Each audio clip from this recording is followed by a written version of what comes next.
Hey, ladies and gentlemen, this is Carmine Sabia for Explain America, and we have a breaking ruling from the Supreme Court that absolutely changes this election. Before we get started, please make sure you like, comment, share, and subscribe. Those little things really help us out and they help our channel continue to grow. And if you're not watching us on YouTube, please visit that address in the lower right hand corner. It's youtube.com/@explainamerica. And when you get there, please hit subscribe, absolutely free. It really helps us out. Guys, the Supreme Court has stepped in and overturned or temporarily stopped, a ruling from a lower court that said the state of Virginia, and subsequently this will apply to other states where lawsuits are pending, does not have to put non-citizens back on the voter rolls. Now, one might ask, why are Democrats suing these states to have non-citizens put back on the voter rolls? Well, it's very complicated. Democrats say not all of those people are non-citizens. Of course, they'd be able to prove that and then go vote.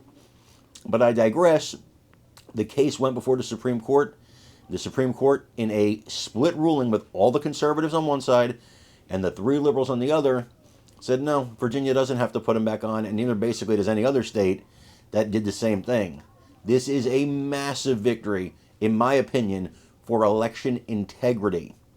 I want you to watch this report on it and let me know what you think in the comments. Thank you, Bill. Yeah.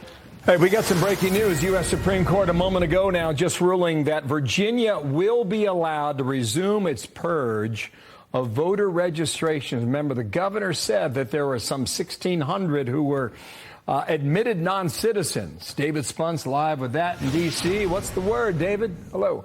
Well, this is significant, and this is a controversial issue in Virginia. And while it's dealing with only 1,600 voters or so, it's something that could have national implications as we are now less than a week away. So Governor Glenn Youngkin signed an executive order back in August. The Department of Justice sued Youngkin, saying that he can't toy with executive orders and taking people off voter rolls within 90 days of an election. It violates federal law. Governor Youngkin says that some 1,600 people did not present their citizenship status. They are non-citizens of the United States, and they should not be able to vote. The Justice Department said some of them did not properly fill out a DMV form. They skipped over a box, or some became citizens later, resulting in actual U.S. citizens being removed from the rolls in error. So the Supreme Court ruling on that today. These are the states right now where legal challenges currently exist. Many are battleground states. In North Carolina, a federal appeals court ruled the state